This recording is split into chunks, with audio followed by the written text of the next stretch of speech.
Okay, first of all, I want to introduce to myself. My name is Gede Aditya and I'm from a class. And I will explain you about my linguistic final exam answer.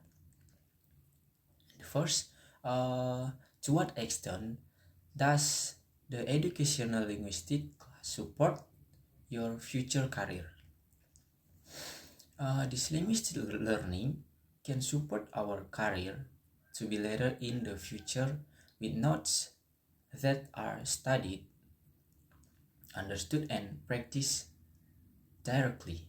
This learning is able to support our public speaking, and this will be very useful in the world of work or in a career because nowadays there are many relationships that look at the way someone is speaking, or commonly called public speaking, to be a work relation because this is very useful for the company too.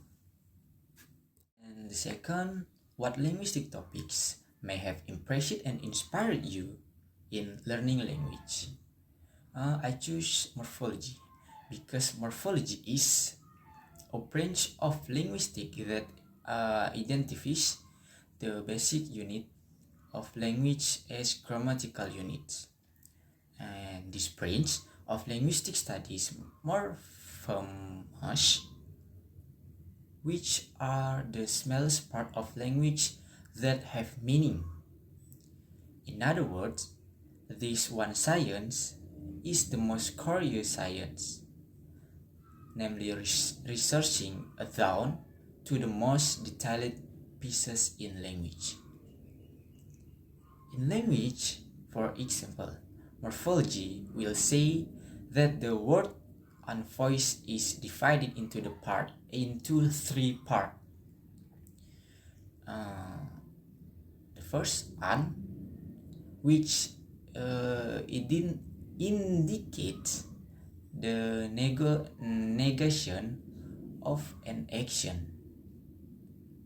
Voice show the result of an action in the form of sound, and D, showing passive action in adjective. Thus, number 3, what linguistic phenomena do you usually find in your society? Providing a good example as well as its explanation is better.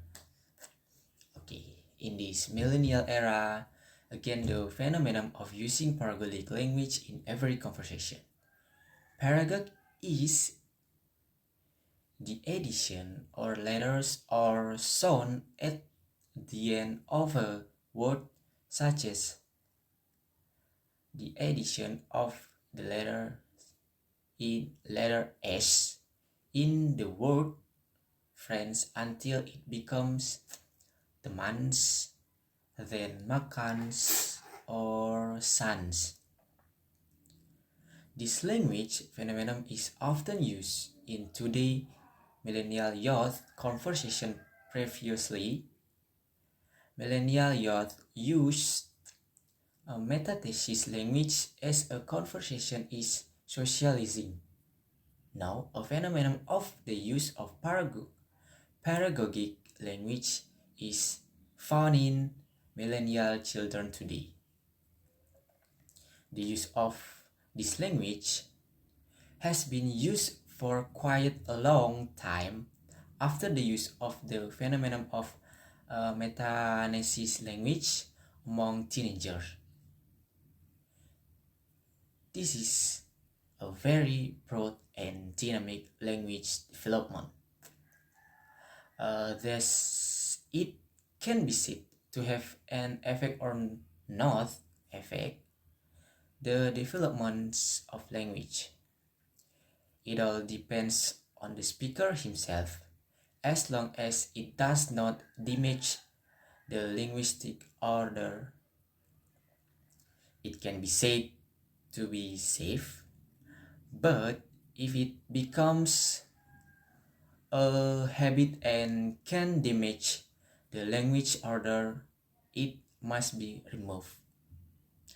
And maybe that's all for me. Thank you.